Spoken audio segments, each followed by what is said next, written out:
Well, hello everyone. Welcome back to our live streams from Viveka. Before I proceed, I'll just do a sound and visual check because our internet's been a little bit patchy lately.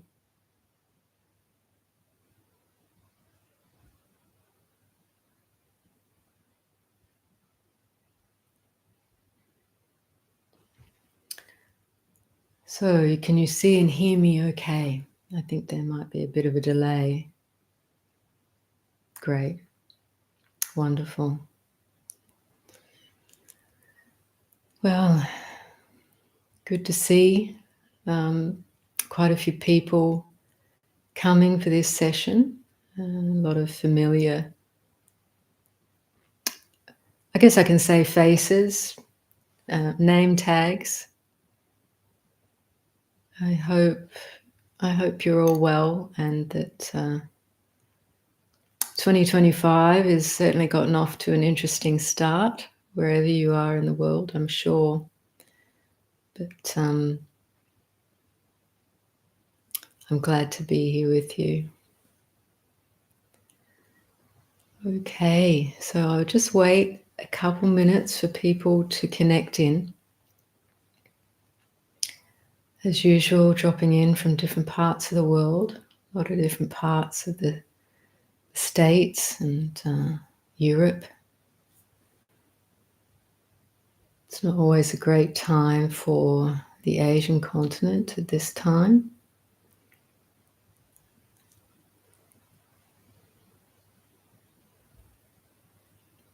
Well, I hope in our break over for us was the summer months. I hope that you've still been able to glean a lot of inspiration from the Wisdom of the Masters channel. Jayasara has still been uploading Masters teachings regularly, which has been beneficial for so many of us. And today, as usual, we're going to start with a guided meditation. And then we'll move into an opportunity for questions.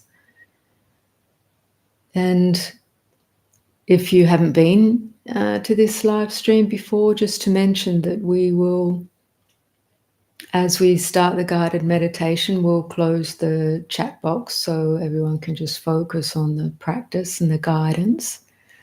And then after the meditation, we'll open up the chat room for people to ask questions. And quite a few will come in over 10 minutes or so, and then we'll take the time to respond to those questions and see how we go.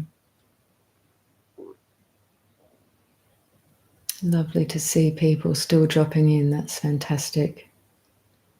And hello from Moscow there. Welcome. Glad you could join us.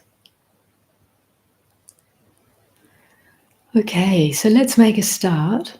In a couple of minutes, Jayasara will let people continue to drop in and say hi. As we start the meditation, she'll turn off the chat box. So making yourself comfortable in your probably seated posture, but if some of you are lying down due to illness or discomfort, that's fine. One tip, if you are lying down, if it's possible, to keep your back straight and perhaps your knees up, and it really helps to keep more wakefulness rather than the tendency to fall asleep when we're in the lying down posture. But if you're sitting, just making yourself comfortable. And slowly, I'm just going to guide us into this meditation. Before closing your eyes, before doing anything at all, just become more aware of the room that you're in. So literally glance around and just through awareness itself, taking in the space of the room.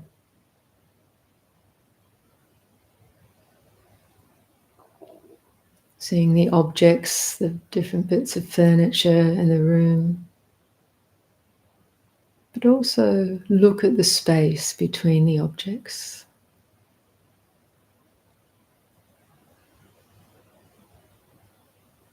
And then start to recognize your body as another object in the space of the room, another physical form inhabiting space. And just stay more predominantly with awareness of your body, still with eyes open. And as you become more aware of the body, you naturally become more aware of the movement of the breath. Because if the body's alive, the breath is breathing.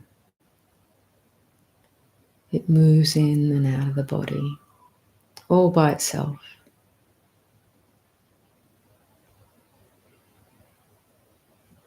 So just recognize that this breath that we experience, it's a function of the body. You don't have to breathe, you don't have to force it. We have some measure of control over it, but it's just a natural function of aliveness, of this body and life.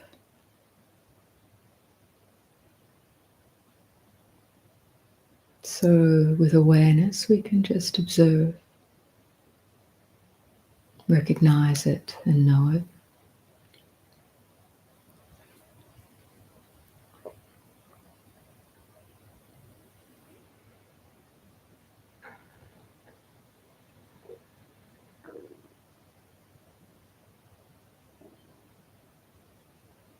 So I don't know about you, but when I start paying attention to the body and the breath in this way, my breath starts to change a little, starts to breathe a bit more deeply, in a sign that the body is relaxing a bit more. Just through a simple, open attention. So basically not splitting my attention between thinking and the experience of the body, but just letting the experience of the body be foremost in open awareness.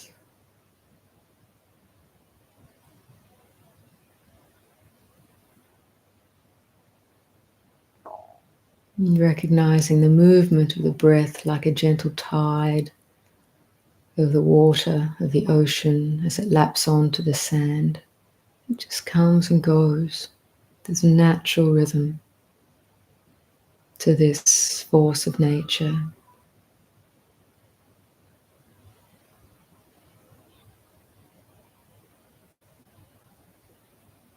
So even at this point, we want to encourage the thinking mind just to relax out of its momentum by bringing this awareness of body, breath to the fore.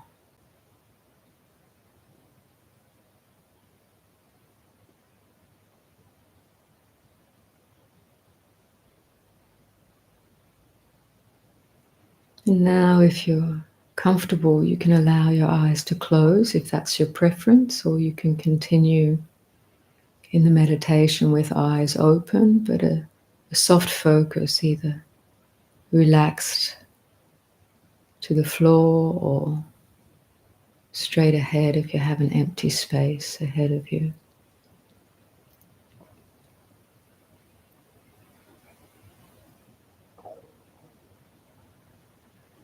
Now, a couple of things can happen if you close your eyes. You can become even more aware of the body and breath without the sense of visual consciousness.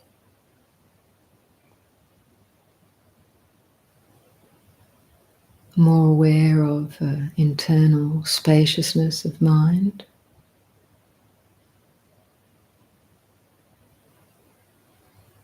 Wherein we still feel and experience the formations of the breath and the body, rising and falling in awareness.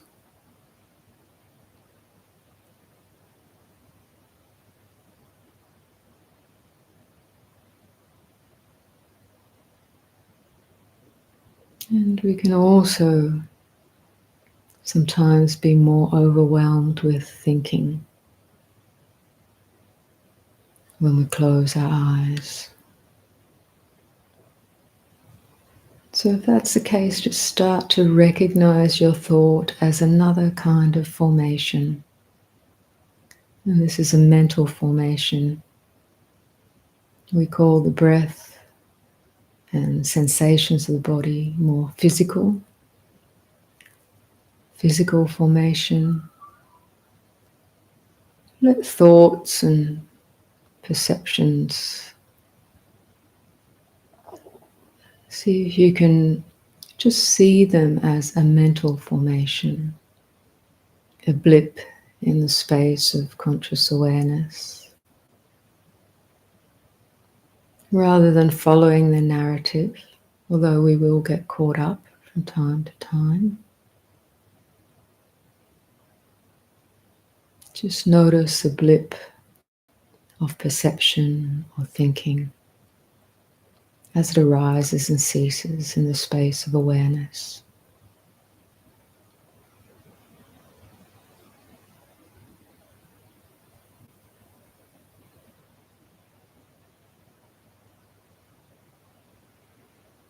Now, if we can stay aware of the breath formation as it comes and goes, that can help ground our attention in the present so that we're less likely to get caught up in the narrative of a thought.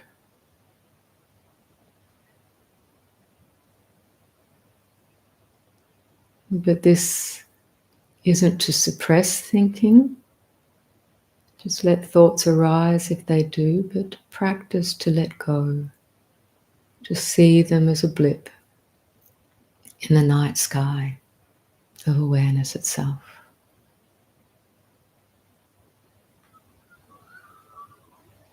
But don't let it become a tug of war between paying attention to the body or thought. For they both arise and cease in the space of awareness.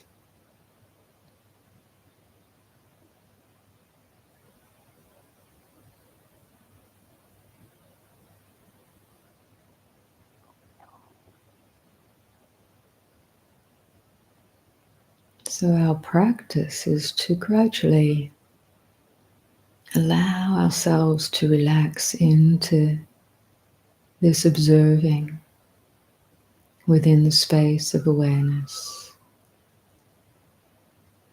resting into the space of awareness.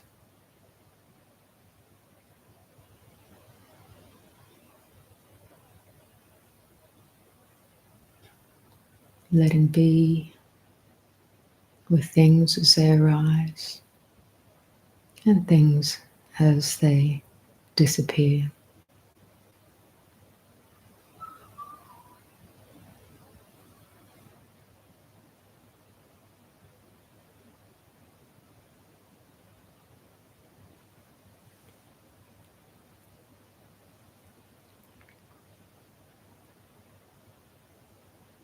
So everything that you experience is allowed. There's nothing that you need to try and get rid of or push away. Even if it feels chaotic,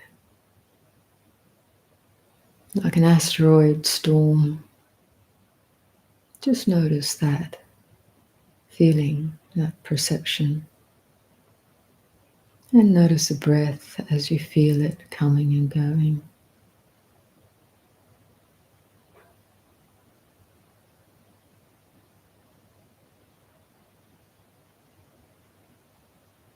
Sounds come and go.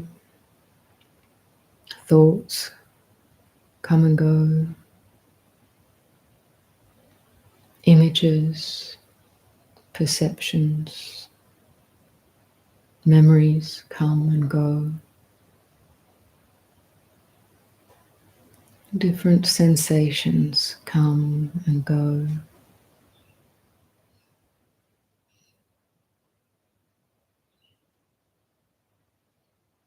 The space of awareness is ever present.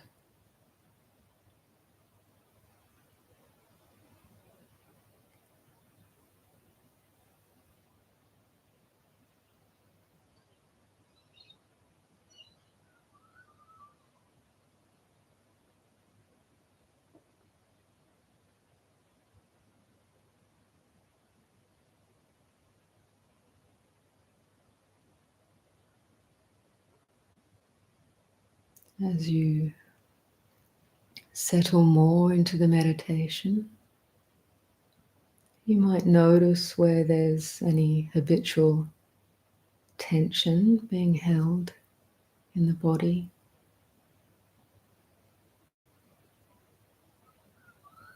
And just allow that to relax. Any tightness in the jaw or the face, the limbs, the arms, the hands, as you become aware of it.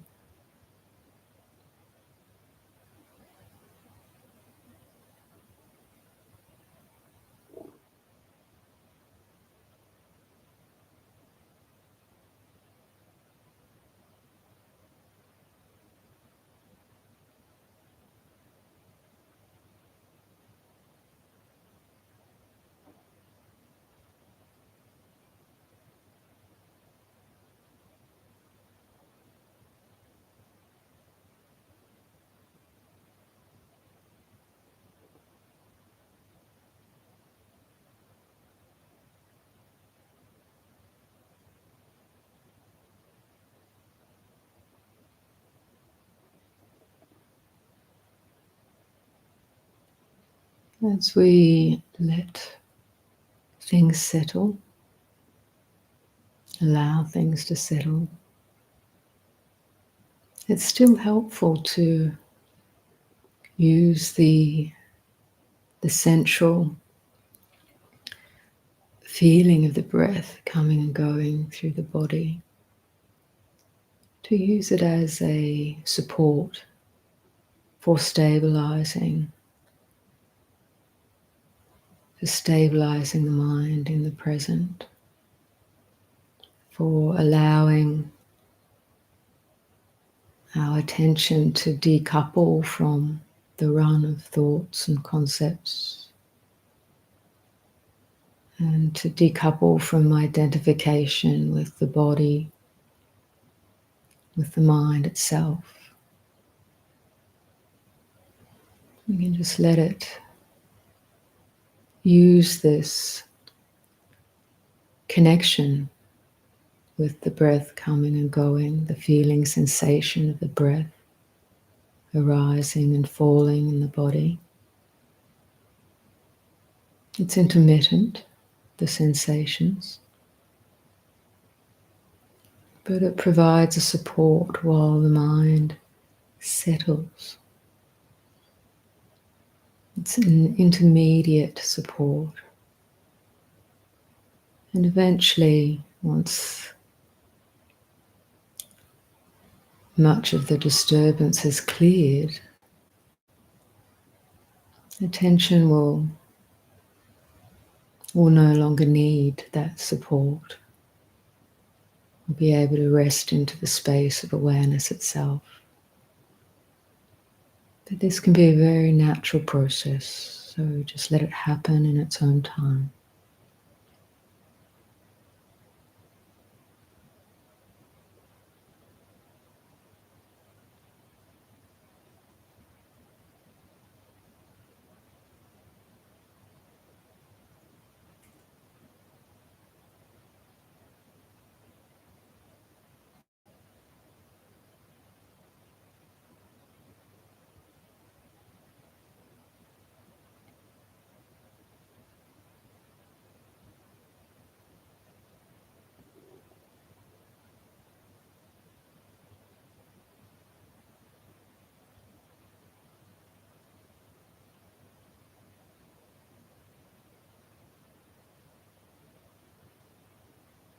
Learning how to soften your attention. Often our attention is too forced and too pointed. It's trying to grab on to something.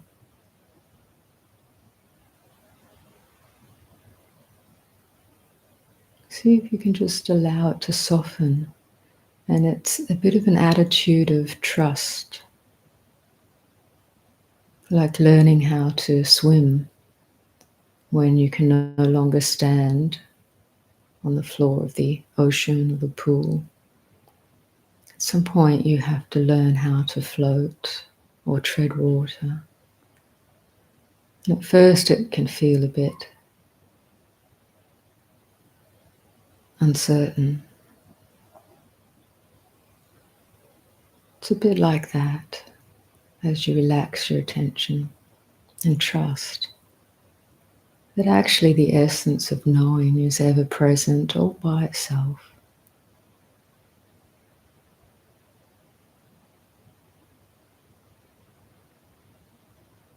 The knowing nature of the mind is natural.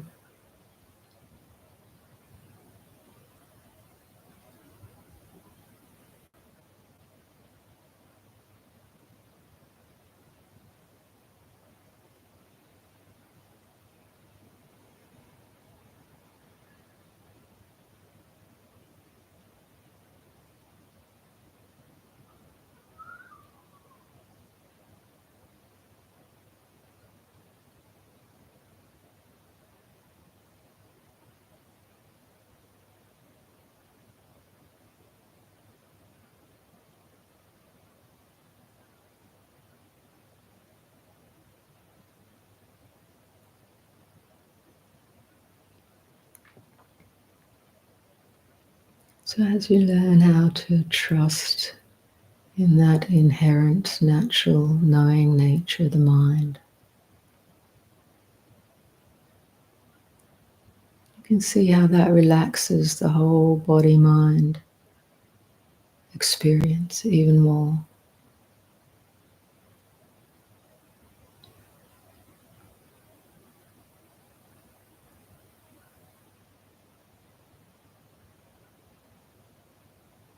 There'll still be the habitual mental blips in the field, neurological processes, the momentum.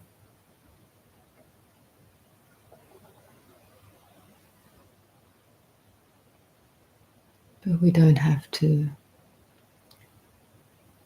take up the lead. You can just see them as impulses. Let them be in the background if they're there.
Notice if we do find ourselves in a run of thought, notice how it shapes our experience. It's like falling into a dreamscape. And then when we wake up to that, it's gone, it's disappeared. Just like waking up in the morning, waking up out of our sleep, out of our dream. This is the constructing activity of the mind's ideas, concepts, thoughts. They're all conditioned through our previous experience.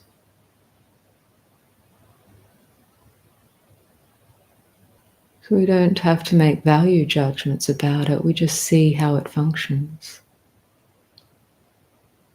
Particularly how it constructs experience in the moment, but how it's actually quite insubstantial and in some sense illusory.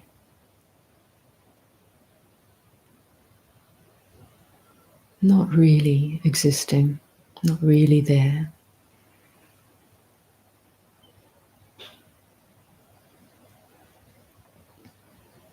Yet it constructs experience.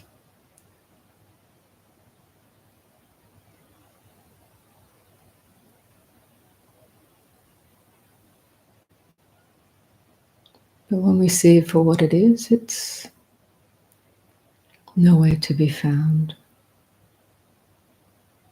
Disperses like clouds in the sky. Came together for a moment and then dispersed.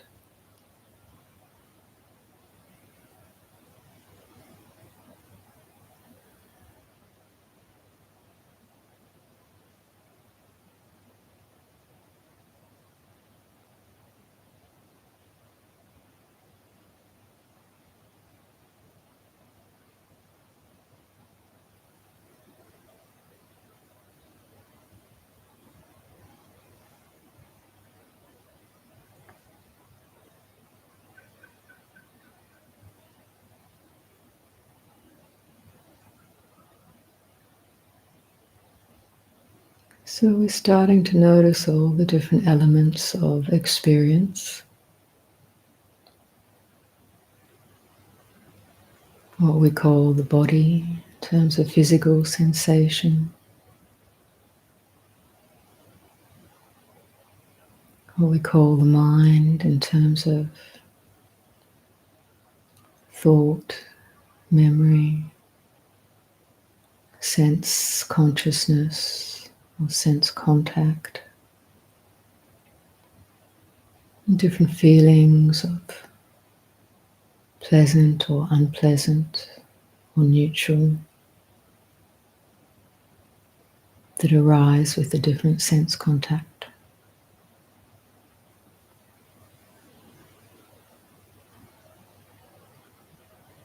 These are all factors of experience, body, mind,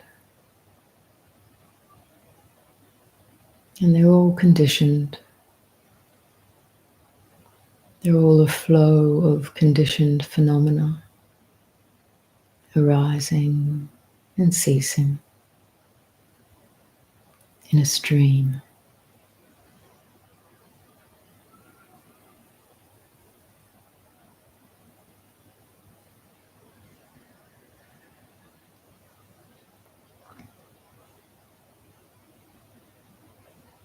Is any of it really something to be grasped and held and declared to be me and mine? What I really am? What is really true?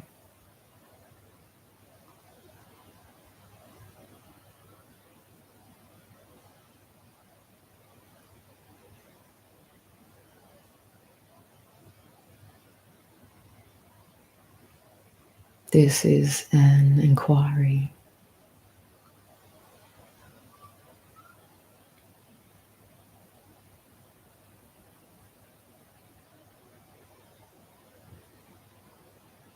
The tendency of the mind is to grasp, to cling, to identify with whatever appears in the mind.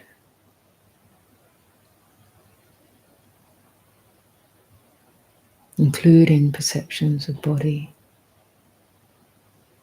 That's the tendency when we don't really yet understand what's happening, how this all works.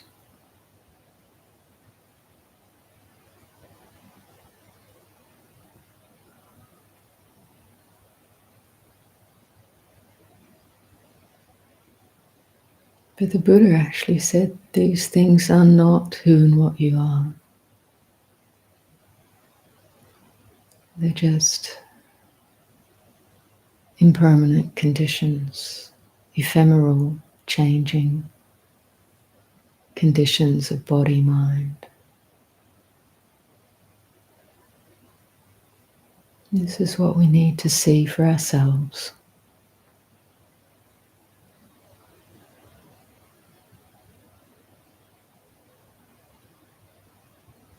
Not changing them, not pushing them away, just seeing clearly this is how they are. This is how it is.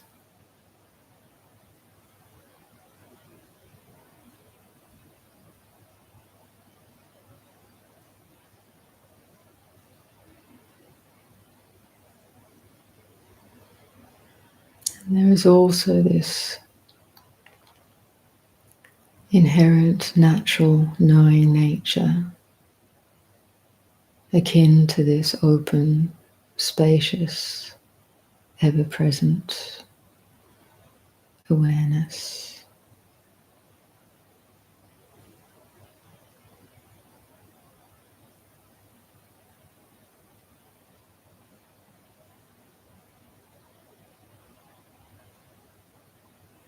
That's the refuge.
Just recognizing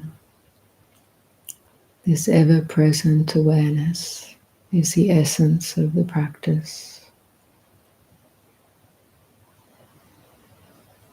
To rest out of habitual identification with the various movements within mind and body.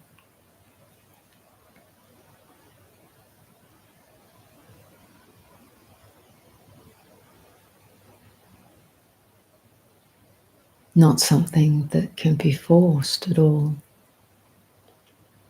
Just the pointing, the encouragement to recognize.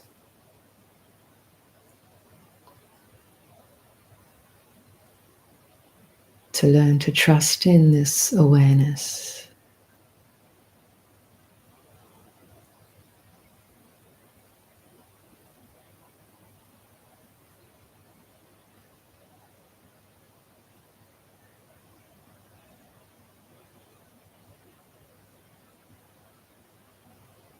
And allow the path to awakening, or the path of awakening, to unfold.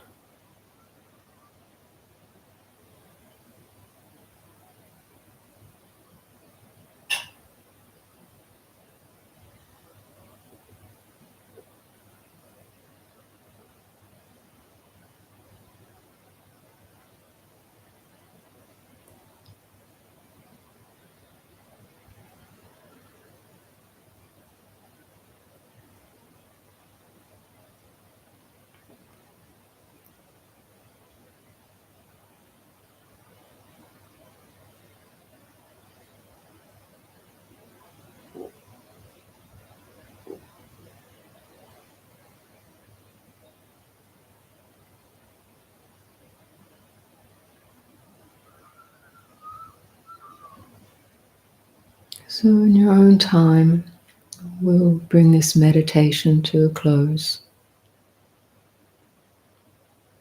And if you like, you can keep your eyes closed for a few more moments and just bring your attention more to the feeling of the body and the breath. Taking a couple of gentle but deep in-breaths and long out-breaths.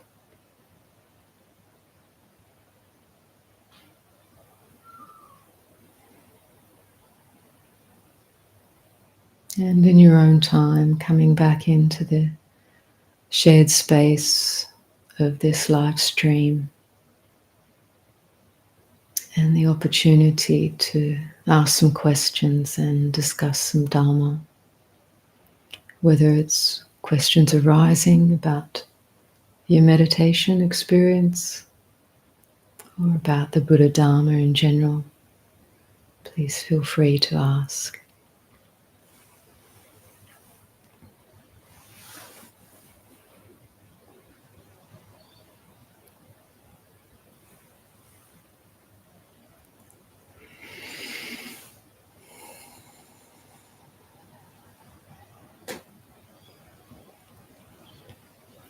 So Jayasara will open the chat room for people to type in their questions.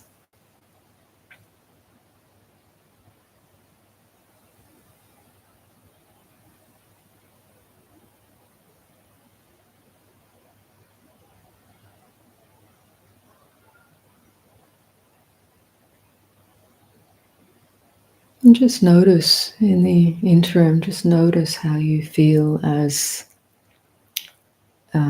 a consequence of sitting and having some guided meditation for a half hour. Just notice the effects of that.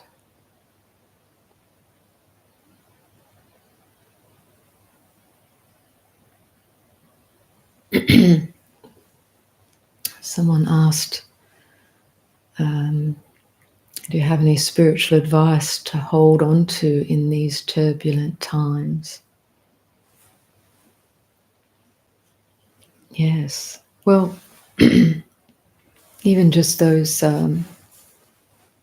meditation instructions are extremely important for turbulent times, for any time, but particularly for turbulent times. It's so easy these days to be caught up or get caught up in the energy and the rhetoric of what's bouncing around in the digital world.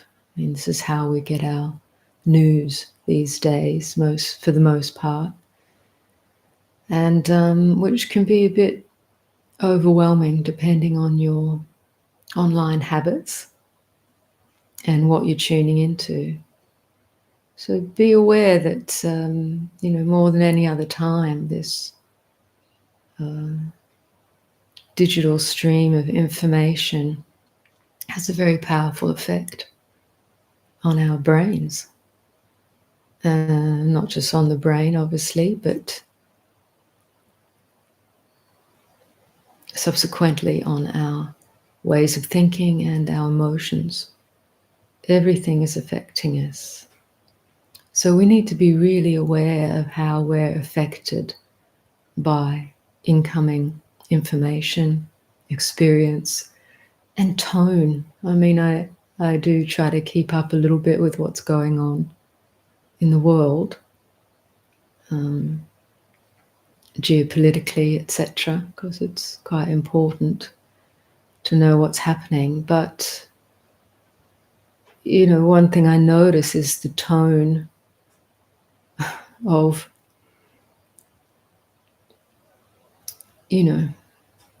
of the polarized, anxious, almost everything you look at is screaming at you for your attention.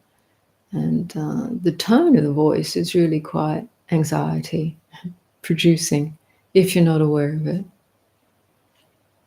Now, it's not to say some information isn't important, but notice it doesn't have to automatically trigger your emotional reactivity. Just be aware of how it's affecting you and take in the information that you need only. And it's very hard these days to know what information is actually accurate or not. So be very aware of that as well. And like with any powerful influence, you've got to titrate it. You've got to really use some discipline about how much is enough in terms of your own well-being and keeping perspective. So one way to keep perspective is spend some time just sitting quietly and reconnecting with the breath, the body, and awareness itself,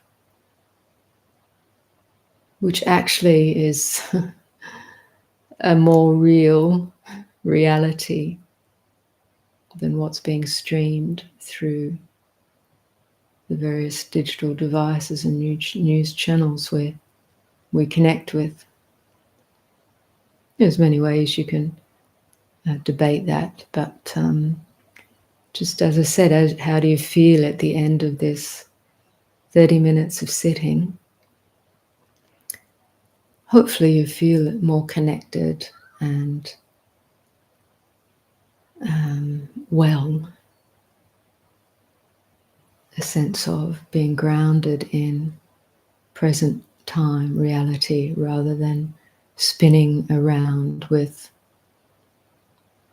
various concepts fueled by fear, anxiety. So this is important, just to stay grounded, just to allow your mind and body to be in a place where you can maintain perspective.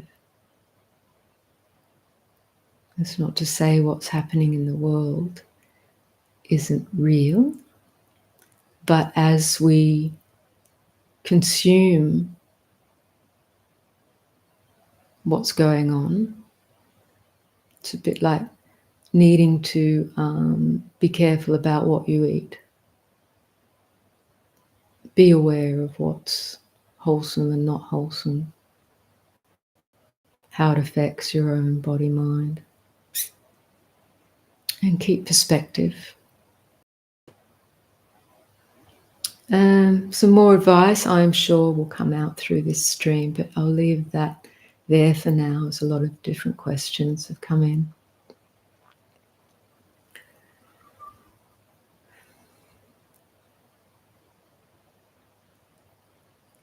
Please could you say something to describe what emptiness is in the Buddha's context?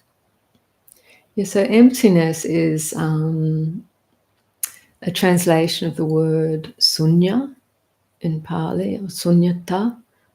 Sunyata is the state of emptiness. Sunya is empty.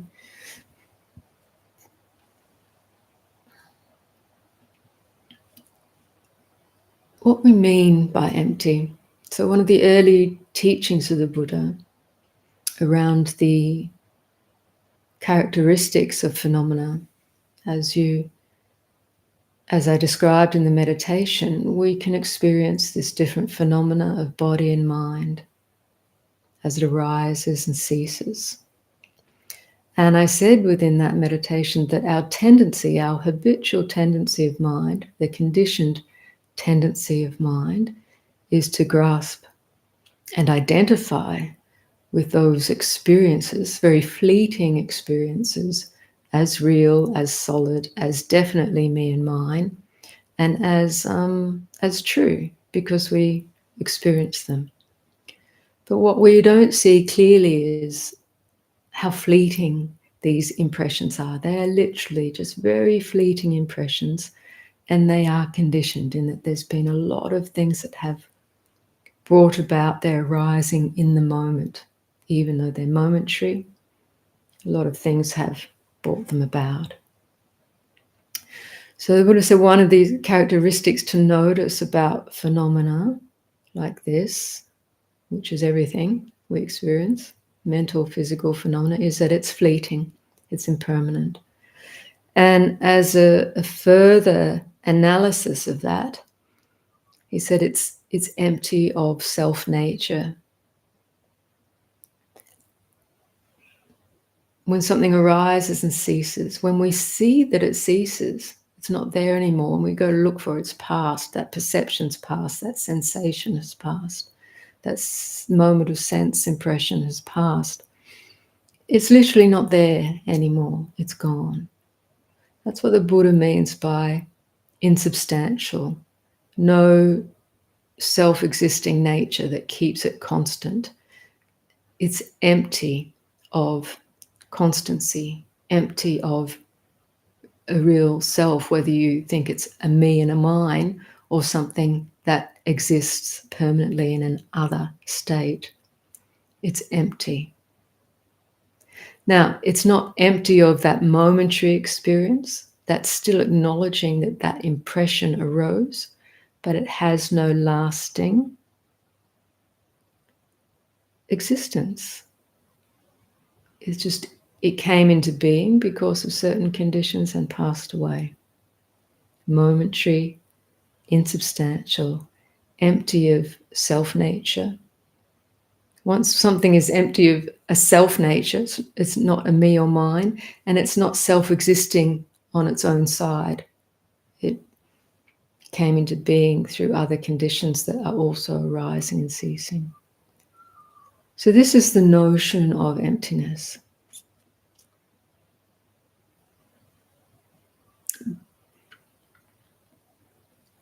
As we explore that in our direct experience in meditation, as we have insight into that, the result of that insight and understanding is very freeing, because the habitual tendency to grasp and identify is very limiting and is the cause of distress, stress, dis-ease, pain, dukkha, physically and mentally. When we don't truly understand the nature of phenomena, of the conditioned reality,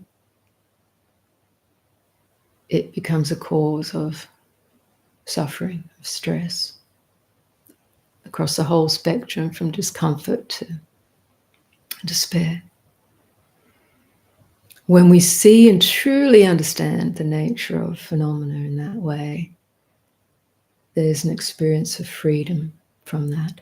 Not denying momentary conditioned reality, but free of the tendency to grasp, to cling, to identify.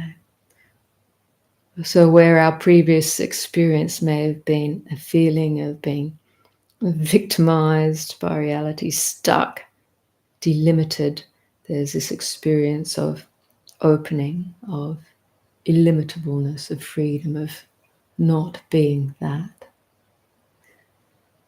As a consequence of this understanding of the nature of conditioned reality, there's also a consequent or subsequent arising and understanding of the nature of that which is not conditioned, the unconditioned nature, the unborn, uncreated nature. What in some traditions is called the essence of mind, or the true nature, the Buddha nature, the Dharmakaya, the Dharmadhatu. The inherent nature of knowing, basic space of awareness, which is not a me, not a mine, not an other, yet it becomes apparent through direct insight, direct understanding. And this is when this is realized fully, this is what's referred to as awakening, or Buddhahood, or enlightenment, liberation. The full understanding of the nature of the conditioned and the unconditioned. It's liberation. through wisdom. And in some teachings, this unconditioned nature of mind is sometimes referred to as the ultimate emptiness.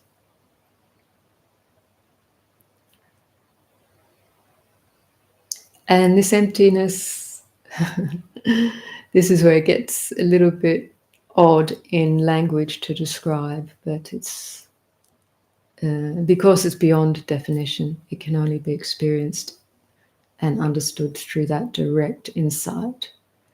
Nevertheless, words can help point the mind to recognize and awaken.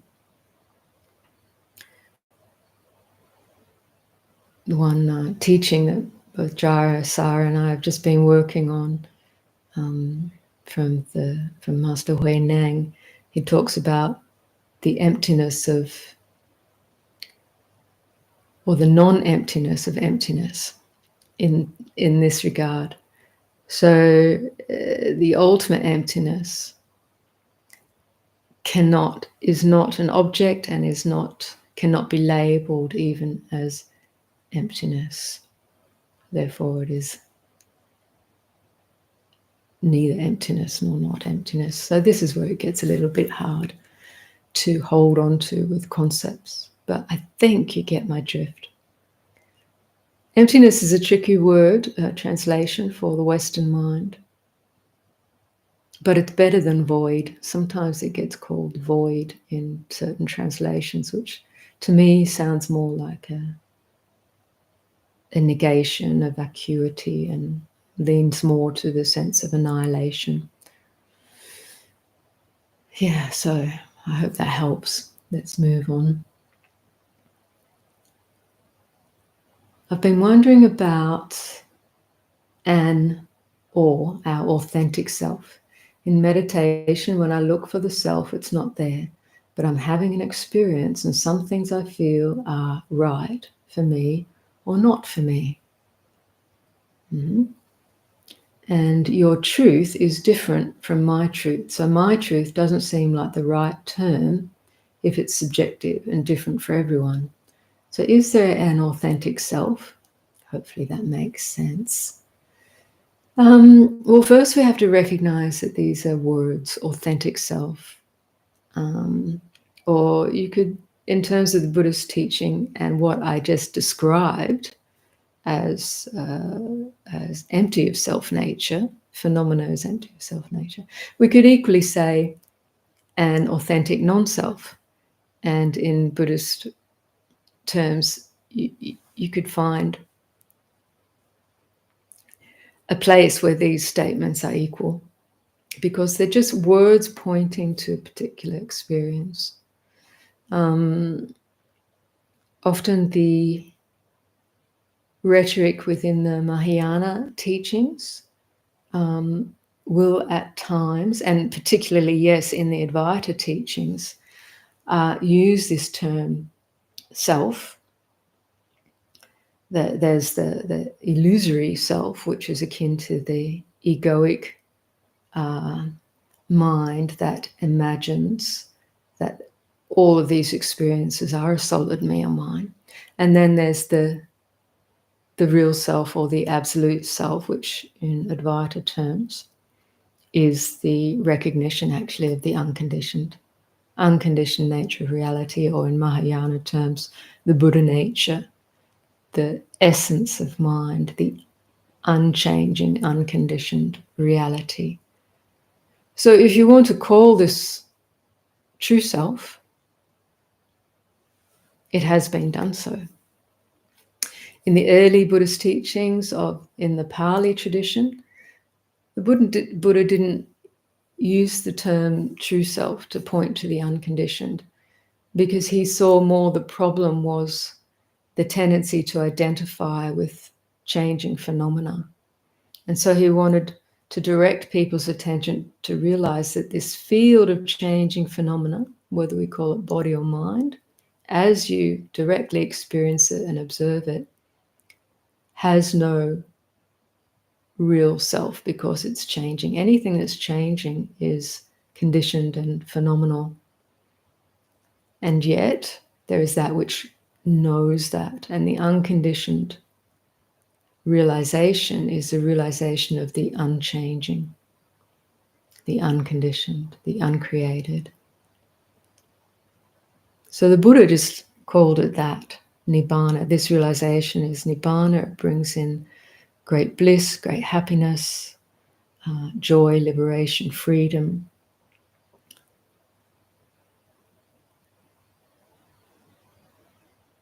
So really within your question,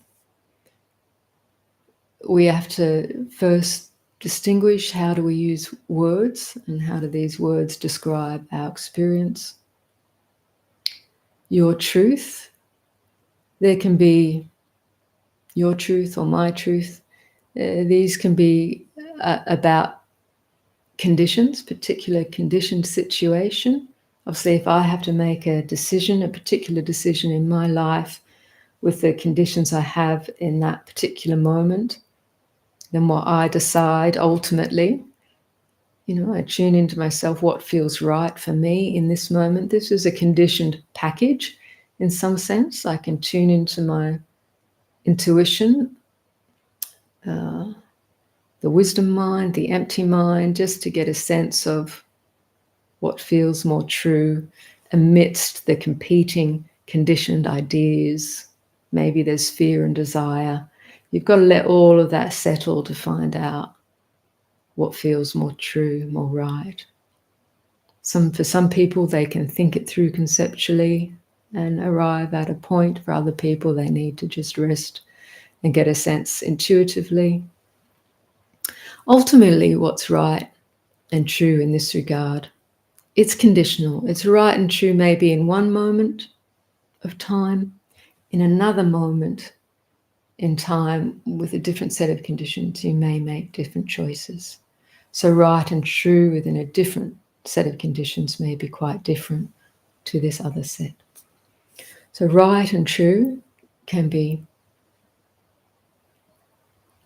contextual. Right and true in the ultimate sense, actually the masters tell us that there is no right and true in the ultimate sense.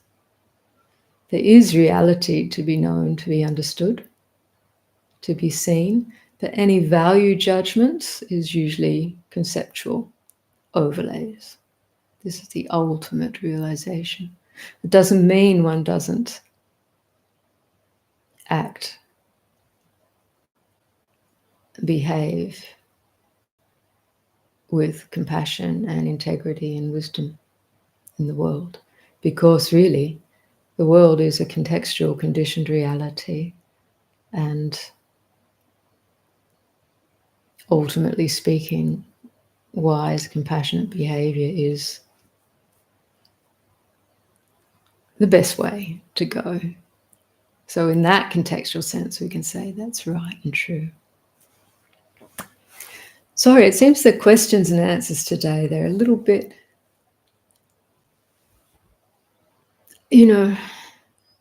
not too definitive because we're looking at conditioned reality.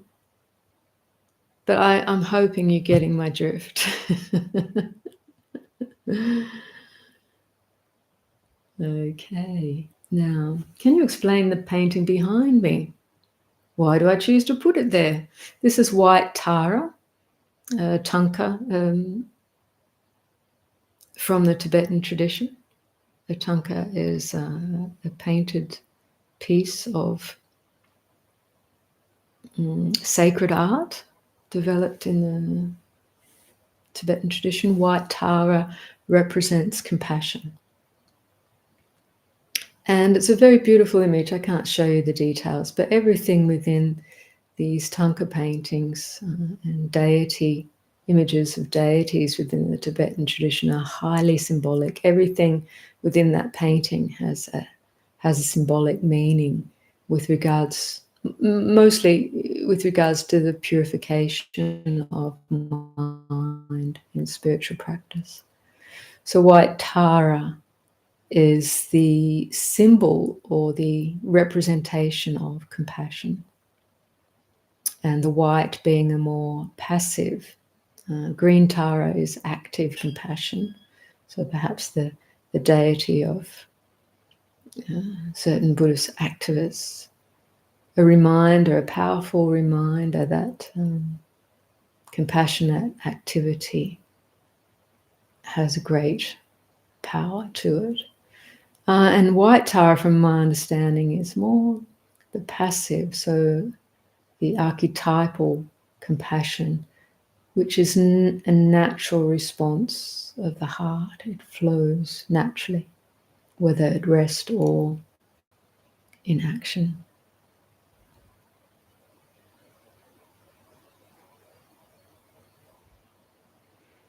Why do I put it there? It's above my shrine. I can't see my shrine for meditation. It's always nice to have these, they're all symbols. It helps to center the heart and mind as you sit in meditation. Be reminded of the qualities of the Buddha, the Dharma, the Sangha, inherent wisdom, inherent truth of reality. And Sangha is compassionate activity or wholesome activity within the world we live in. Question: I feel stuck in my development. I'm holding on to past patterns and resisting change. Any advice to transcend this stage? Well, we all tend to do that. You've identified it well. The holding on to past or conditioned patterns, that's our conditioned tendency.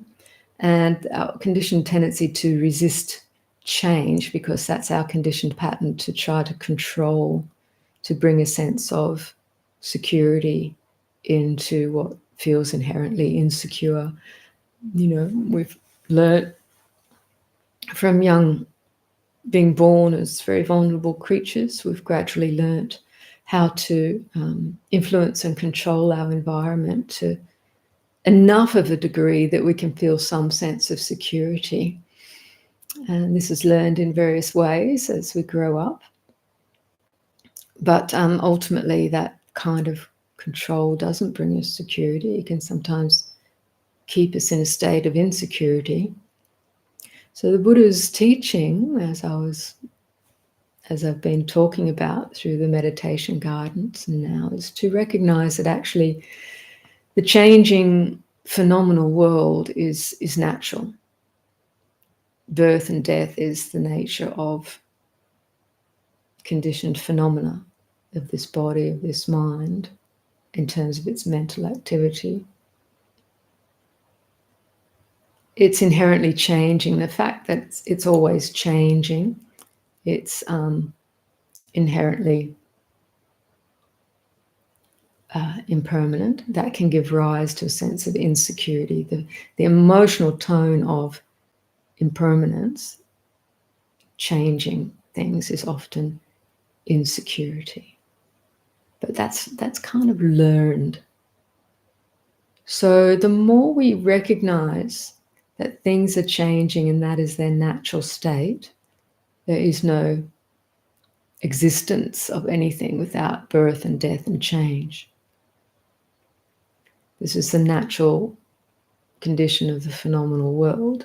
You can start to relax, because any resistance to that is just invokes more insecurity, more anxiety. So we try to control against something that's uncontrollable, actually. So making friends with change as we observe it. Ultimately, it's not something to be afraid of, but to be understood. The more we understand it through direct insight, through direct knowing, anxiety, feelings of insecurity become less, and we resist less.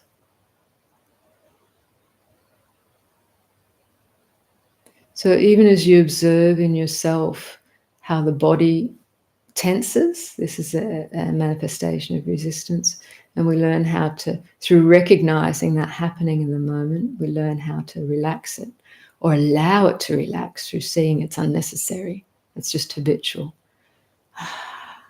You learn how to breathe again. It's okay to relax the body. It's okay to relax the mind.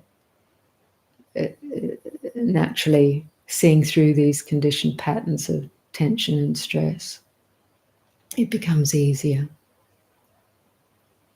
So just in the seeing, notice resistance, feel the tightness in the body or the tension in the mind, and breathe with that.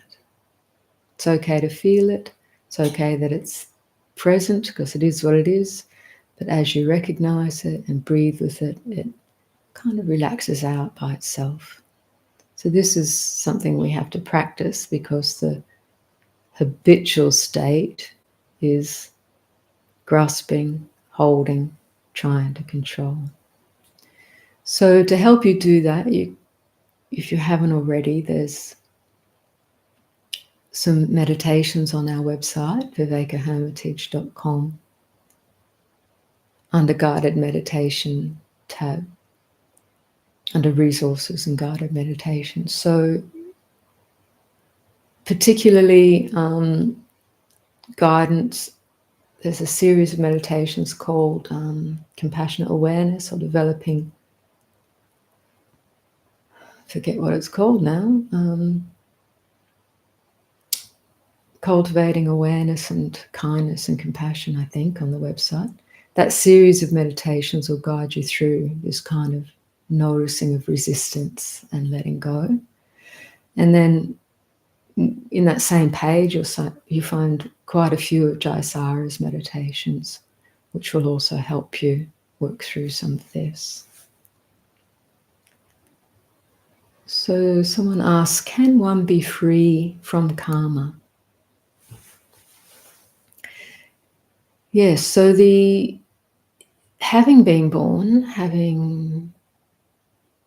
in the world, there's a karmic momentum. So the body is kind of a manifestation of past karma, and our mind, as it unfolds in its own mental conditioned stream, is running on a certain karmic momentum. So karma literally means action, but it also implies the result of action. Action and result, karma, vipaka. Vipaka is result. So this is going to be part of our experience. It is possible to be free from karma in the sense that we start to understand what it is, that it has a certain momentum, but that it's not definitive of who and what we truly are, of the true nature of being, or what we call Buddha nature, which is the unconditioned, inherently knowing nature of mind. This nature, the masters say, is actually free of being, free of the taints of karma already. But until we know that directly for ourselves, we tend to be caught up in identification with the karmic unfolding of things. That's what we call ego. The ego, it's a kind of an unawakened grasping. It's another part of the conditioned pattern of the mind. Not knowing anything else, it assumes identity with passing phenomena of the karmic momentum. But when awareness wakes up to itself, knows its own true nature, it sees it's inherently free from the play of this conditioned reality. When that insight happens. So the masters describe that from this awakening, from this realization, no more karma is created because there's no identification with the phenomenal world. So action is not coming out of a sense of ego or the ignorant state of being. Action is coming from pure wisdom and compassion. It's a free flow of wisdom and compassion. There's no one owning it. There's no one holding on to it. It doesn't accrue. So I'm not sure if that makes sense to you, but I hope it does. So yes, the Buddha taught about the kind of karma, the kind of action that leads to the end of karma. The action that leads to the end of action that creates effect. And what did he say that was? It's the action of letting go.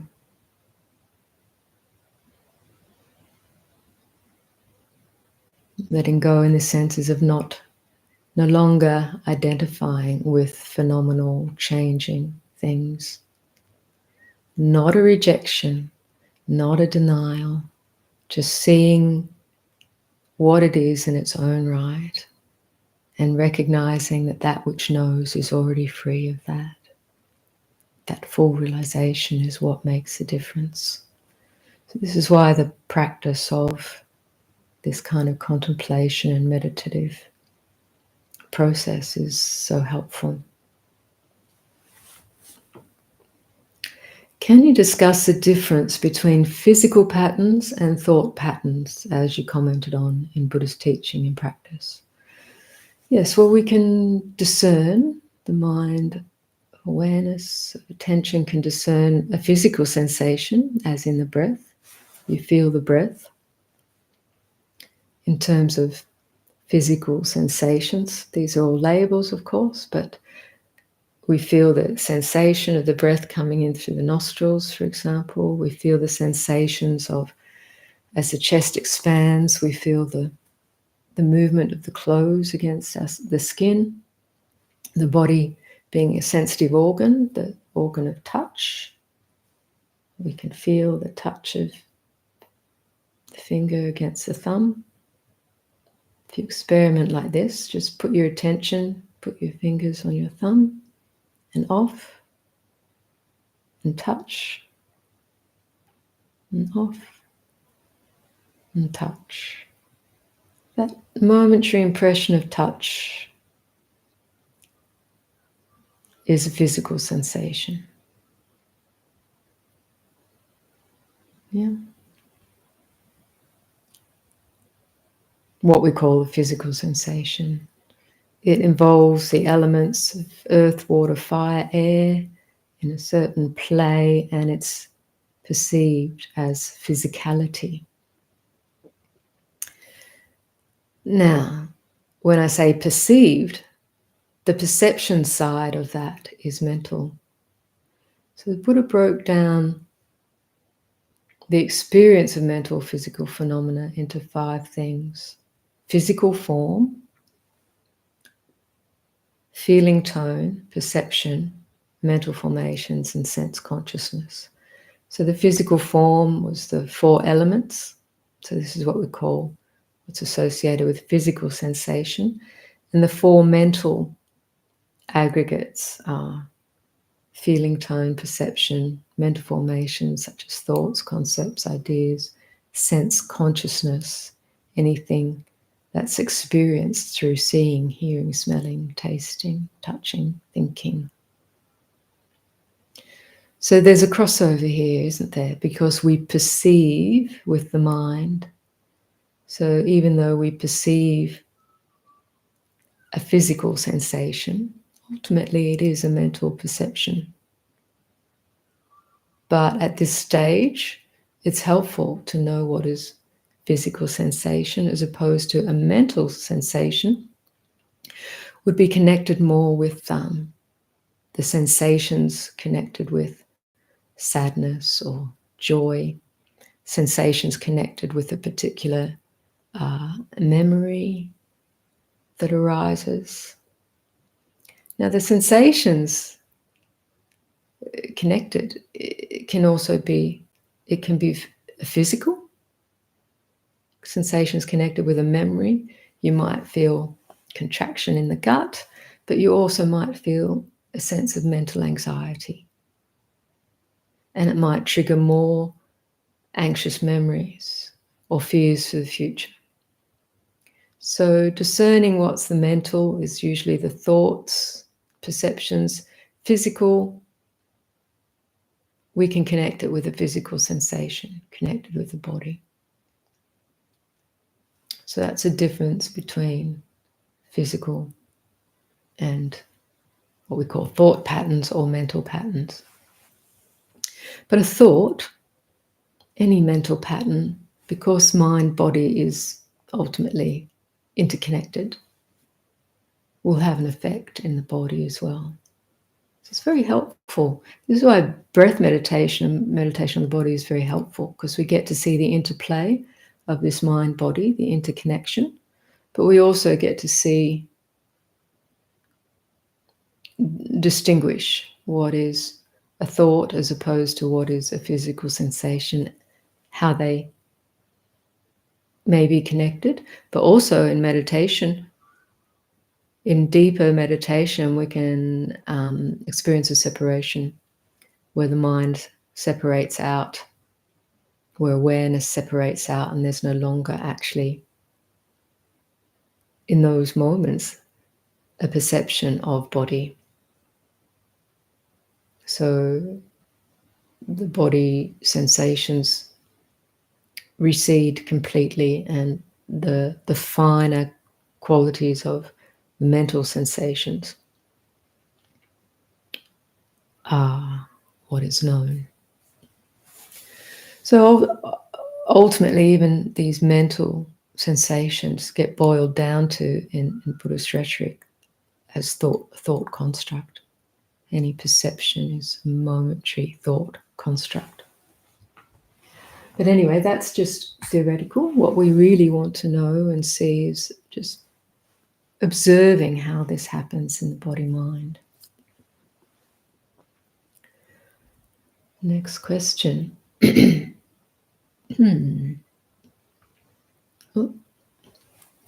So for the past 2 weeks, I've listened to Jayasara recite Madame Guyon, who's, I believe, a Christian mystic. It's been profound and wonderful. I also listened to Joel Goldsmith, very helpful. Okay, that's a comment. Thank you.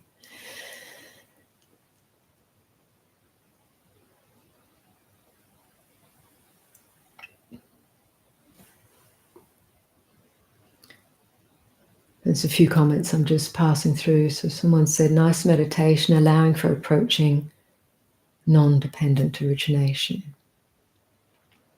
Is the space of awareness at all related to the physical contact points in the body where we encounter sensory experience? Example, mental screen, location in my body where I feel a particular emotion. Well, whether physical, mental, or emotional, the space of awareness is the space that within which all of this is known, within which all of this occurs, arises and ceases. So which is what I alluded to in the meditation, is that this space of awareness is what we can say, it's akin to the space of the night sky, wherein we see the stars, the clouds, the galaxies, the satellites, the aircraft, whatever. All of this is the background or the context or the field within which all of this can be known and seen. So similarly, the space of awareness as we experience it is the context, the field within which all experience, all phenomena, mental, physical, or emotional, arises and ceases, appears and disappears. It can be known within this space of awareness. So in that sense, it is related. It is the context, the field, or as you say, sometimes said by Advaita masters, it's like a screen, a movie screen upon which all the images and changes of light play out. But ultimately it's just a screen and a play of light. As much as we might be taken in by the storyline and experience all these different emotions related to the storyline of the movie, it's ultimately, in one sense we can say it's ultimately a screen and flickering light, in essence.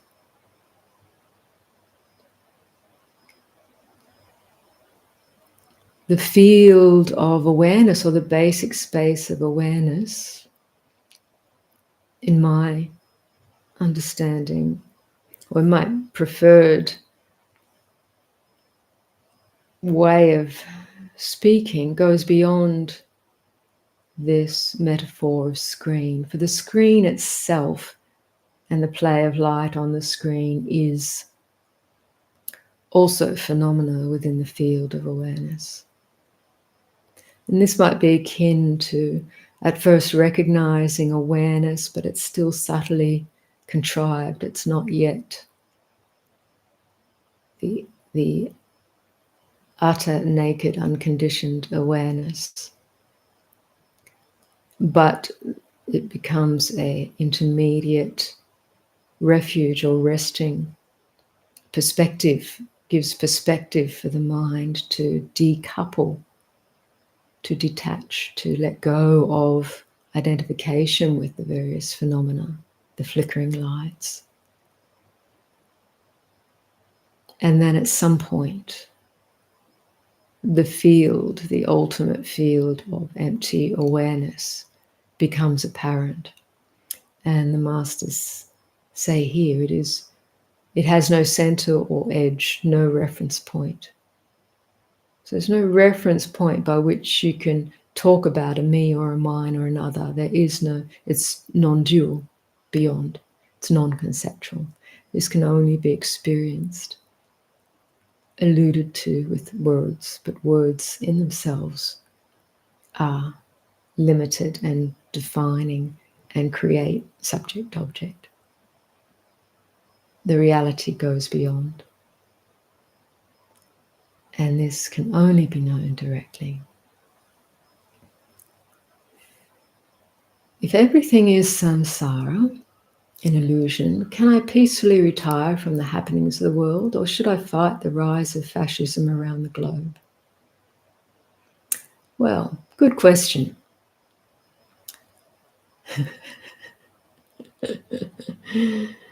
Everything, depends what you mean by everything is samsara, right? That's one way of kind of saying certain things aren't worth my attention. So that's, in a way, if it comes from a particular perspective, is a cop-out. I'm going to retire completely from the world. You guys can do what you want, I'm out of here, kind of feeling, you know. But if samsara is described as just, you know, it's not just what arises and ceases. Samsara is really the identification, the emotional, mental, physical turmoil of identification with what arises and ceases. Freedom from samsara is freedom from identification, not a rejection or a denial of what arises and ceases.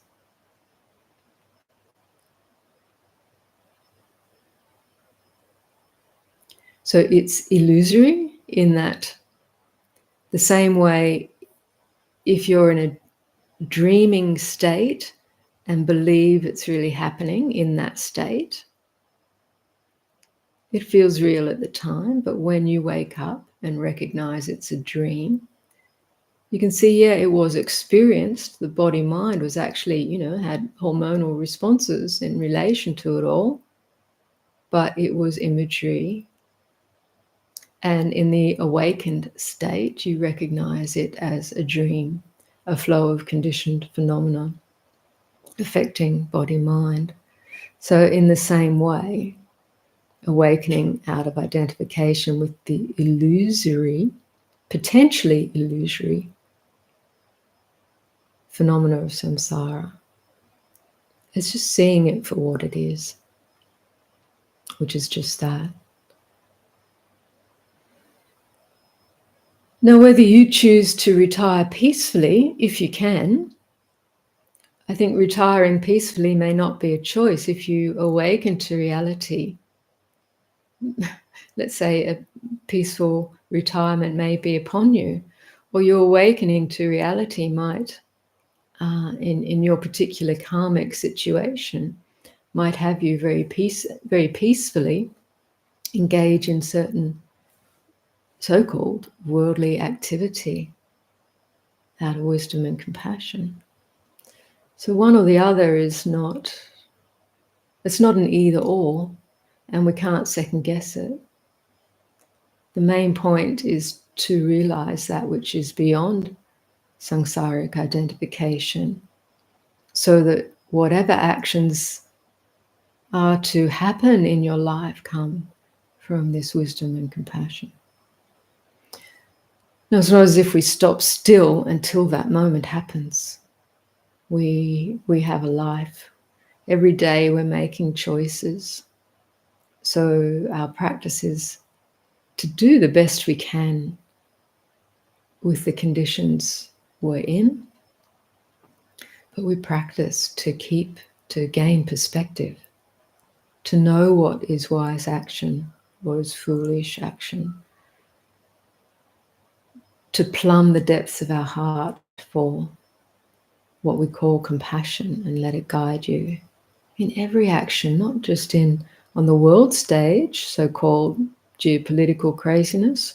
How about in each moment of our life, as we go to the bathroom, as we engage with our family, our friends, the people in the supermarket, the ants coming across our kitchen bench, each moment.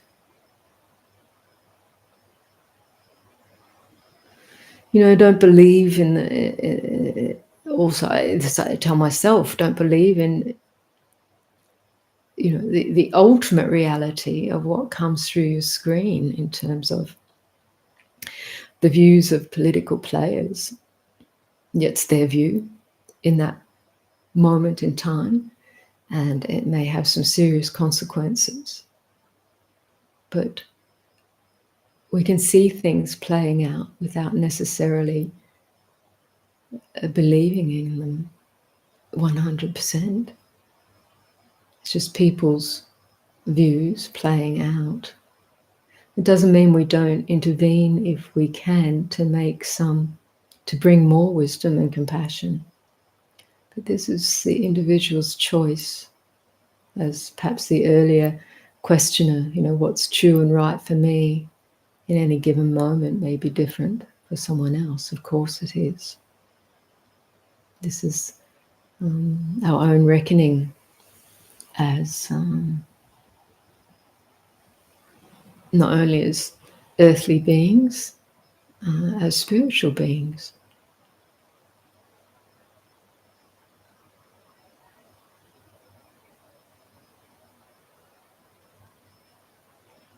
So no one can tell you if you should peacefully retire or if you should fight the rise of fascism.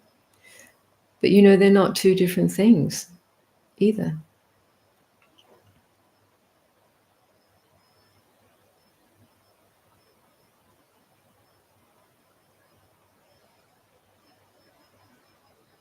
There's many different ways to fight the rise of fascism. And if we fight from another perspective, If we fight physically or mentally or whatever, what are we really fighting? It's really important.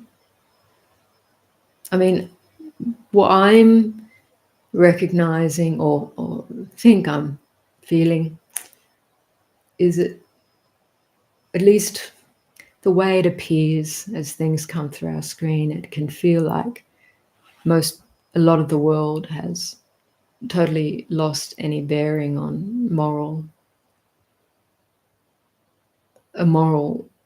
choices, as if, lying is okay, as if abuse of power is okay. But this has been part of human history, as if killing is okay. But we don't have, as individuals, don't have to lose just because stuff on the screen, like Hollywood movies, seems to be giving that message. We don't have to follow suit. That's why it's so important to take time and be with yourself, reconnect with this very basic feeling of existence, reconnect with insects and creatures and nature, and feel the beauty and the bounty and the natural compassion. Even though there's fighting in the animal world as well, fighting for resources, this is all just instinct and conditioning. But underneath that and before that, there's just natural compassion. You need to tap that.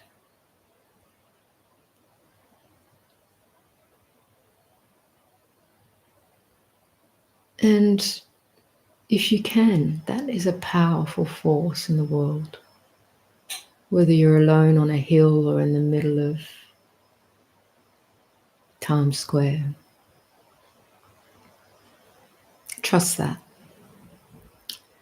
And it will guide you. Hey Shirley from Calgary, an old friend. Who makes effort to not grasp at things? So this is a question around who. Who is the ultimate? Ultimately, who is the actor? Is there a who?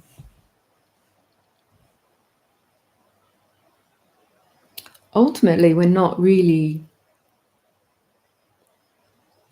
If you listen again to my guided meditation at some point, I don't say make effort to not grasp. What I'm advising is to observe what's happening in your experience, in your own experience. Notice what is grasping.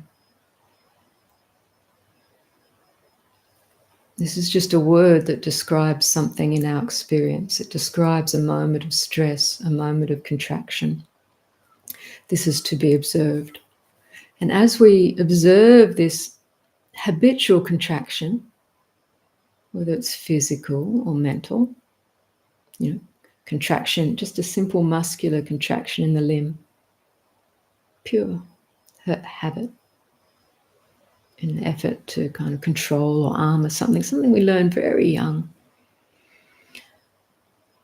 Contraction in the mind might be a moment of stress or fear or anxiety, or just contracting awareness down as you follow a particular narrative, a particular line of thinking, playing out a past scenario according to memory, projecting a future scenario according to fear, what's going to happen tomorrow at work, blah, blah, blah.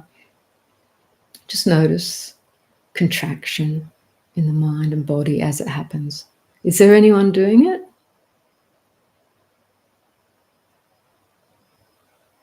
That's an inquiry. You won't be able to find anyone doing it, but it happens. Is there anyone that undoes it? If you look, you won't find anyone that undoes it, but contraction arises and ceases by itself. But if we keep looking, keep observing, once we get sensitive to what grasping is, the contraction of body, mind, in whatever form due to whatever condition, sometimes it lasts longer than others. What makes the difference there? When you become aware of tension in the body, unless there's real danger and you recognize, I have to get out of here, run for my life.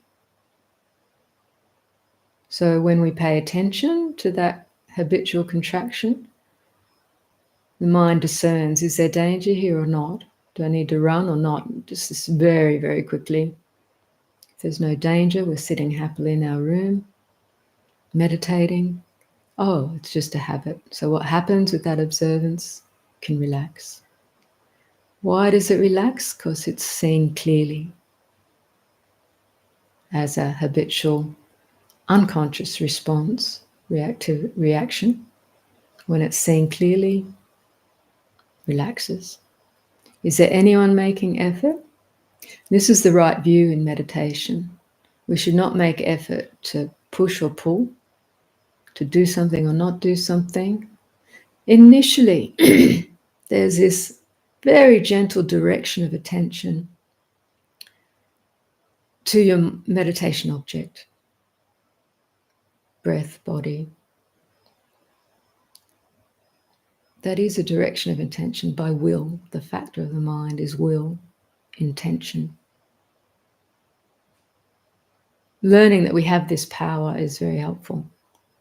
Intention. It is a conditioned activity of mind, but when we're learning how to decouple from stressful patterns of stress, patterns of dukkha, we engage intention in what's called wholesome ways to help relax. It's a bit like taking medicine to help the body mind relax, and then it can its own healing capacity can kick in. But if the body mind is in a state of constant stress, it's very hard, isn't it? So learning how to relax can help bring this clarity and perspective. But you're right, there's no one there, ultimately speaking. Doesn't mean if we don't direct intention in a wholesome way in these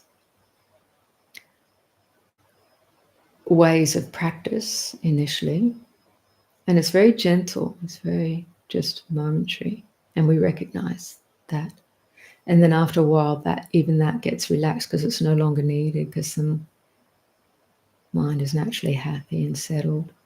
So it's an intermediate, wholesome direction to wake up from the dream, to help wake up from the dream. Otherwise, we just, out of habitual momentum, just keep flowing with conditioned concepts, etc., etc. We never really get a chance to get perspective and relax right out.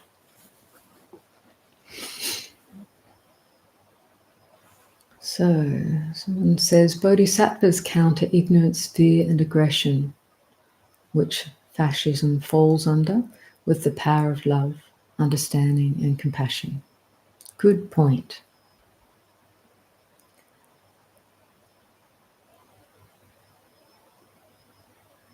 Is this, oops, I've just scrolled down too far. A lot of questions today.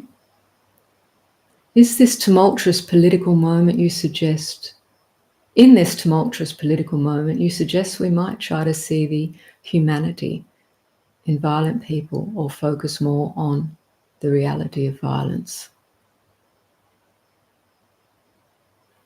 Then maybe that's, do you suggest we might try to see the humanity in violent people or focus more on the reality of violence? Well, we don't have to focus on the reality of violence. It's kind of getting shove down our throats in many ways in terms of what the news stream does.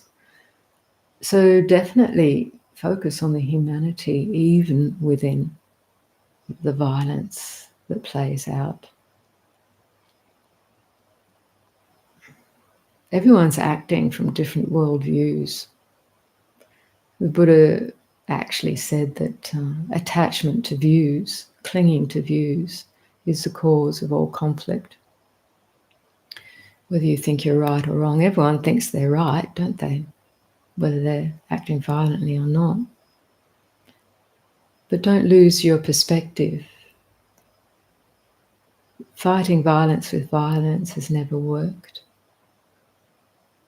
Just creates repeated patterns of violence. So, as the Buddha articulated, but also it's the ancient law is hatred is never appeased by hatred. Only by love is hatred appeased. This is the eternal law. So we have to come to see that reality. Doesn't mean we don't act, but from what perspective do we act? And how?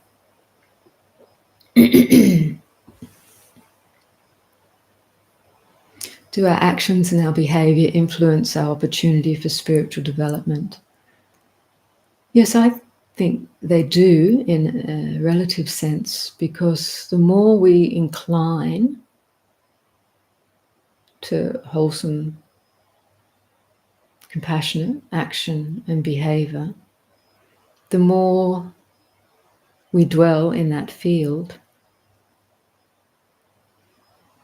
It's kind of the law of attraction is another way, in some ways, of talking about karma, cause and effect. Violence begets violence. It doesn't always seem like it, the feedback loop is immediate, but ultimately that's how it is. So if you want to develop spiritually, then you incline that way, incline to spiritually inclined things, and that will naturally develop in that way. Set your intention. This is where intention is very powerful as a causal factor for coming into the field that you're most interested in, and for manifesting. You don't manifest a loving world through violence. It's impossible.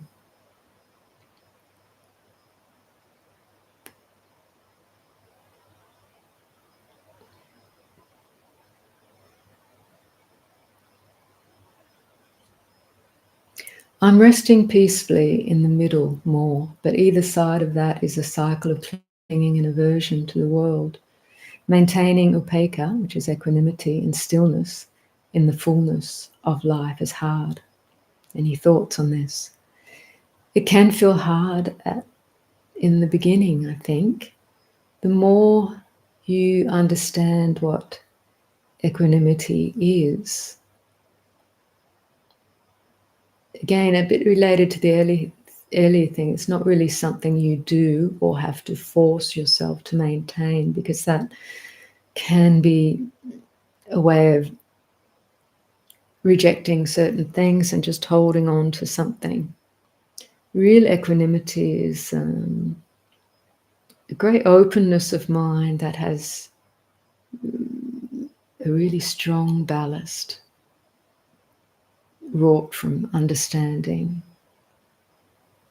If you look at the paradigm of the four Brahma Viharas, that is kindness, compassion, sympathetic joy, and equanimity, there's a way in which these develop from each other, starting with kindness, opening the heart, generosity, compassion.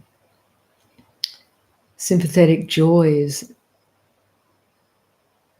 chiming in or having joy with the joy of others, no matter how small. So the equanimity grows out of a heart that's learned how to be open, kind, compassionate, and joyful. Compassion, not getting lost in sorrow, but also being able to enjoy beauty, enjoy others, goodness, wholesomeness, all of it without making it into a me or a mine or clinging to it. And equanimity can emerge from understanding also the law of cause and effect. Certain things beget certain results, and for all of our desire, it's unchangeable. Doesn't mean we can't help, but we can't make something that is powerfully, karmically, a karmic consequence. Can't necessarily change that. So it's finding a place of understanding that allows this equanimity. Doesn't mean it's not felt, but just to say that equanimity, don't let it become something that you try to keep, because that isn't real equanimity. Equanimity is open to whatever appears in the mind, but it has developed a certain ballast of understanding.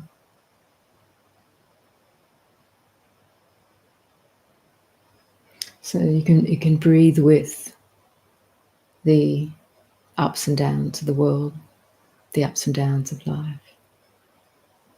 It comes on quite subtly, I think, and develops.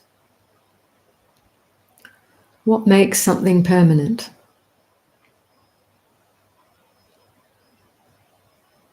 I don't know.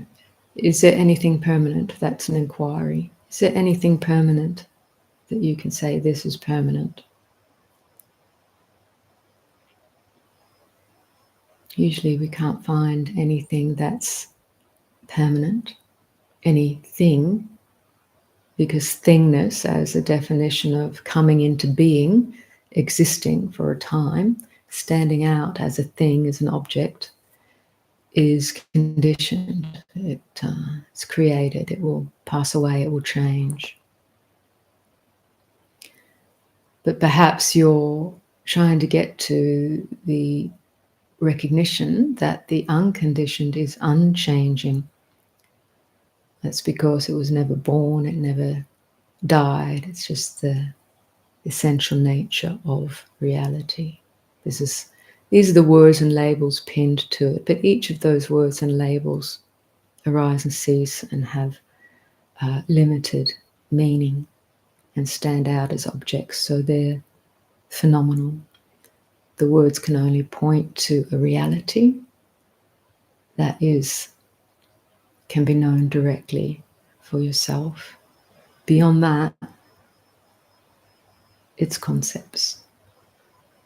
So you can't find the unconditioned through concepts, but these concepts can help in a way to point your attention to either relaxing out of grasping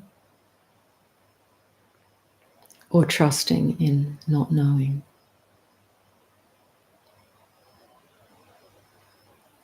So Ramana Maharshi said that we are also the projector and the light of the projector. Yes, so that's referring to my earlier comment around the Advaita analogy. So we're coming up to time soon. There's about half a dozen more questions here, so I'll just quickly move through and see what I can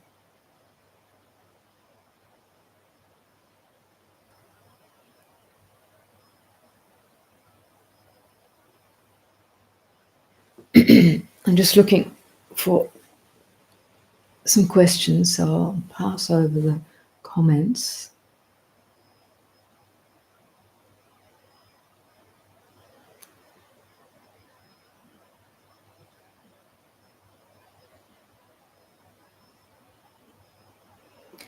Yeah, so Reverend Dillis is saying, from America, that she felt it was good to call her senator at this time, and taking the words of Hui Ning,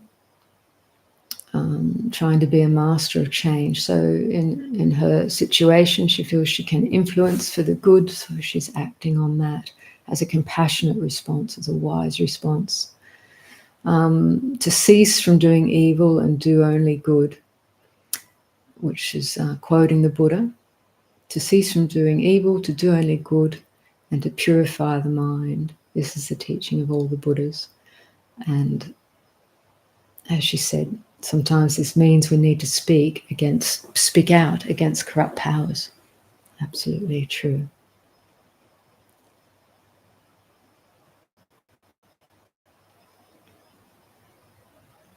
So, Pal, some of these questions are, in two parts because people are typing at the same time, so I don't always get to the second part till a little bit later. So Paul is saying, so I guess my question should be, is what we perceive as reality just a dream arising in consciousness? It has no real substance. It's a metaphor. It's a metaphor. And sometimes you don't see the dream as a dream until, sometimes you can see the dream as you're dreaming. This is called lucid dreaming, which is perspective. This is great perspective. And even within the dream, you start to say, oh, hang on, I don't have to be so stressed. This is just a dream. You can feel the relaxation within the dream. Sometimes you don't know until the dream's over and you wake up and you think, oh, what just happened? Was that real? Oh, no, it was just a dream. And then you can relax. So this is a metaphor. Was what we perceive as reality just a dream? In the same way, our perceptions are arising and ceasing and affecting this body-mind, giving rise to particular hormones based on our particular conditioned perceptions. Two people may watch the same news report. One person might get awfully activated by that, a lot of anxiety, upset, heavy breathing, or shallow breathing. The other person might have a bit more perspective and say, oh, yeah, I know this channel or this perspective, where this is coming from, and less reactive. Same input, two different conditioned responses. Whose reality is real? This person's reality or the other? Because of the conditioned play of phenomena, it's happening one way in one person's consciousness, in another person it's happening a different way. They're both conditioned, they're both illusory in that those perceptions are arising and ceasing.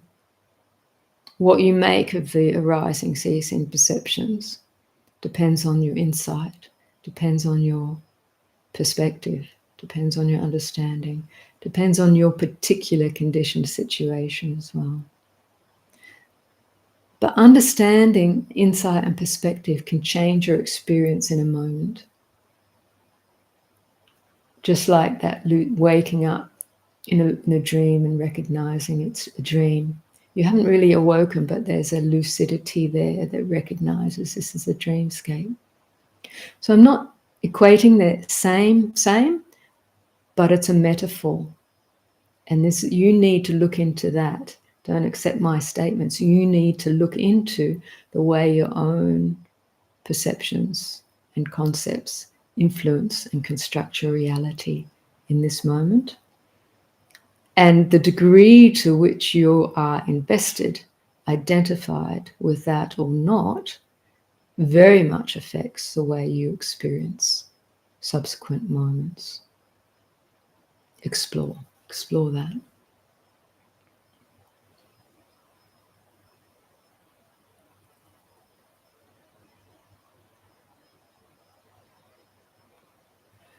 Yeah, so Tibetan Lama that gives teachings here in the center in Antwerp said today that samsara and nirvana are both here in the present. That's right. This is the ultimate perspective of Ati, the non-separation of samsara and nirvana.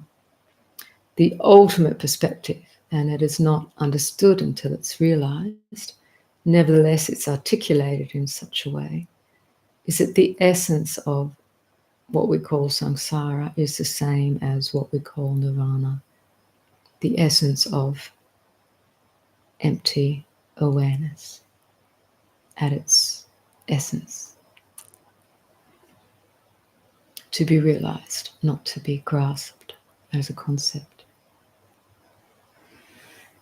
So how do we make that switch? I guess positive thinking, which seems the fashion, isn't enough. How to make it continuous or more frequent off the cushion?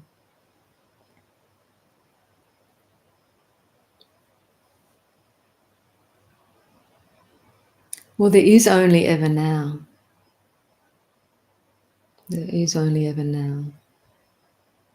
We remember the past, but that memory is a perception in this moment, at this time, present time. We can conceive of the future, but that future is just a projection or a thought in this moment. So if there is only now as a continuum, and ultimately as a non-dual continuum, samsara and nirvana can exist nowhere else but now. And the nature of that non-dual continuum is ever-present empty awareness. How do we make it continuous? We just have to keep recognizing that. That's the whole practice or non-practice or non-meditation of Ati Yoga, is recognize that. Because we just keep forgetting it. We believe in the perceptions in our mind. We forget the reality of now. We don't fully understand the constructing activity of habitual formations. But the more we recognize this ever-present moment and its natural awareness, which is not a thing, not a me or an other, the more we recognize the deeper layers of that reality. That's the whole encouragement of Padmasambhava, Longchenpa, and the great masters. Just keep recognizing that whenever you can. Just keep waking up. That's the encouragement of the Buddha. Wake up to that.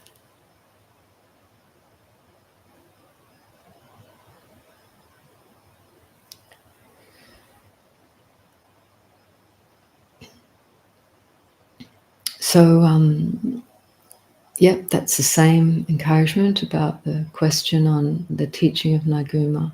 Just keep waking up.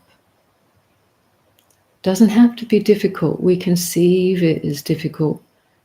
We feel it as difficult because we feel we're often in an avalanche of conditioned perceptions, ideas, concepts, the stresses of the world, responding to the stresses of our world, our life.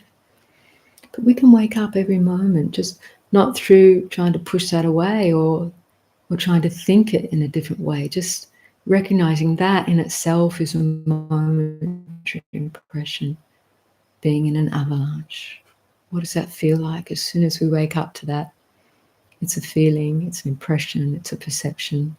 We can breathe with that and recognize ever-present awareness, which is not that. Essentially, it's not the impressions, awareness itself. So that's the waking up.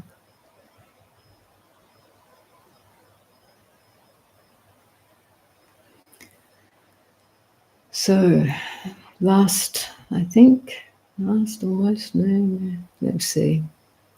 Going a little over time, but I'll keep going because this is our first connection. Gosh.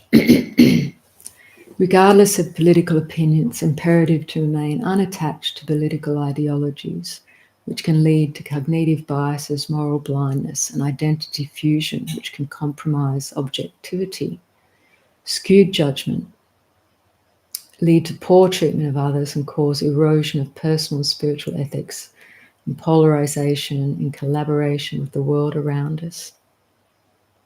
Very true. Okay. Continuing, Intrapsych says, foster universal ethical principles, support diversity of thought, and remain flexible and balanced while adapting to changing circumstances. Very good advice. Thank you. That's what I was trying to say in a less succinct way. So thanks, Intrapsych.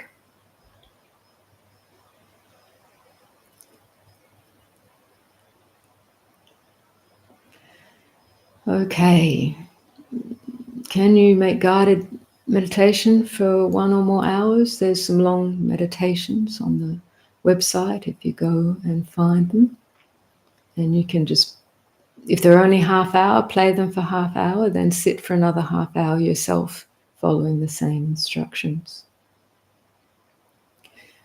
Okay, no ending meditation. Very good. So we're coming to a close. Is waking up a voluntary act, or is it the evolution of consciousness, and any willfulness on our part is simply resistance of that natural process? It's actually an act of discernment, one could say. You could say as a certain evolution of consciousness, or just a development of discernment through seeing the way things are. So the meditation instruction, as I gave in this earlier stream, live stream, it's opening, learning how to open your mind. We might need an initial direction of intention, which we can say is willful, but it's very subtle, very compassionate, very gentle, and it's not rejecting. It's just a simple shift, subtle shift of attention, and to notice, to observe. And this observation and the gradual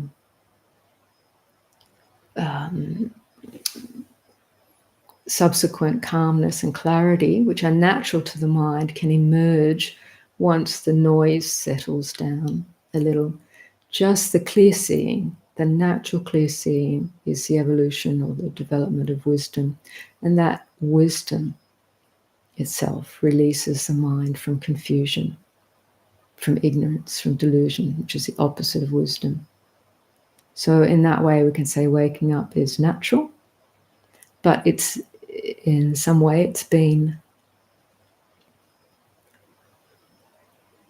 supported or encouraged with skillful means. So I'll leave it at that today. Thank you, everyone. Thank you for your questions. Thank you for your commitment to practice, to presence, to love, to awakening. So we're all in the same boat here in terms of waking up and navigating the complexities of the world. But don't let it get you down. Even though it seems really crazy at times, the world's been through many times of craziness. As Reverend Dillis says, you do what you need to do to stay true to your own compass, moral compass. Stay true to your aspirations for awakening, and bring love and compassion into this world in every moment. That in itself has a power. And take care of yourself